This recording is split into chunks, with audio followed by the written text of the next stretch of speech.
Let's wage a global struggle against illiteracy, poverty, and terrorism. And let's pick up our books and pens, for they are our most powerful weapons. These are words spoken by Malala Yousafzai on July 12, 2013, her 16th birthday before the United Nations. Though young still, Malala has the courage of her convictions. And while under death threats from terrorist groups like the Taliban, she remains the world's greatest advocate for education for children, especially girls. An admirer of her bravery since I read her 2014 memoir, I Am Malala. I enjoyed learning more about her in her documentary, He Named Me Malala, from 2015, and in my recent research on the internet. I'm Angie Wolfrum, and today, in just 3 stories, I will show you how Malala exemplifies the value of courage. In her fight for the education of children all over the globe, even while she was still a child herself.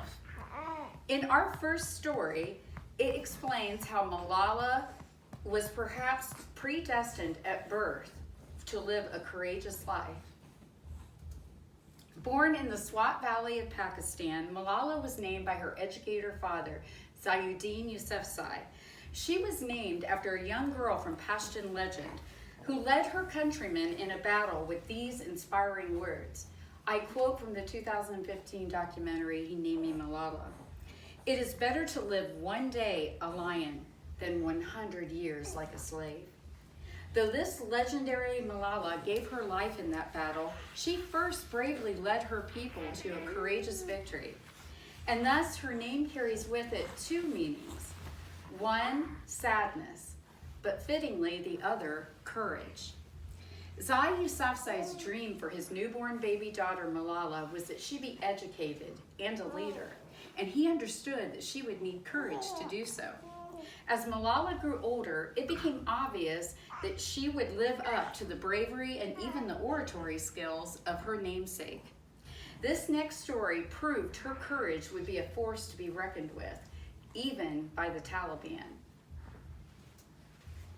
Beginning at just 11 years old, Malala showed her bravery by leading young Pakistani girls in a battle for their right to go to school. According to her 2014 memoir, I Am Malala, she began this fight with an anonymous blog about the horrors of life under Taliban rule. Knowingly and courageously revealing her own identity, she began publicly to speak out. In a 2011 interview with CNN, Malala bravely stated, "I have the right to go to school, the right to play, the right to sing, the right to talk, the right to go to market, and the right to speak up." Finally, on October 9th, 2012, the unthinkable happened. Malala was brutally shot in the head by a would-be Taliban assassin while on her school bus. But even a nearly fatal gunshot wound would not intimidate her to abandon her cause for an education for herself and other girls around the world. In my last story, you will see how her fearless spirit won her one of the highest honors the world has to bestow. Even before she left the hospital in England where she recovered from her injuries, Malala used the global attention gained by her story to continue to fight for her cause. With her voice and her pen, she established the Malala Fund to financially support peace, education, and the humanitarian rights of children. As soon as she was physically able, the then 16-year-old traveled to encourage displaced children from volatile areas like Syria and Nigeria. She bravely did all of these things while still under the threat from Taliban leaders still hanging over her young head. Then in 2014, Malala became the youngest person to be awarded the Nobel Peace Prize.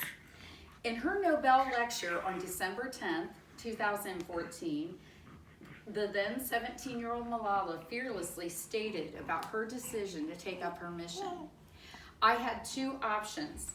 One was to remain silent and wait to be killed, and the second was to speak up and then be killed. I chose the second one. I decided to speak up. In conclusion, Malala Yousafzai has lived up to the courage of her legendary Pashtun namesake.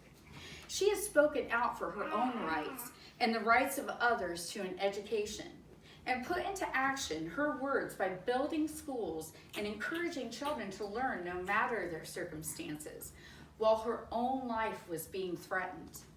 For this, she was honored the Nobel Peace Prize.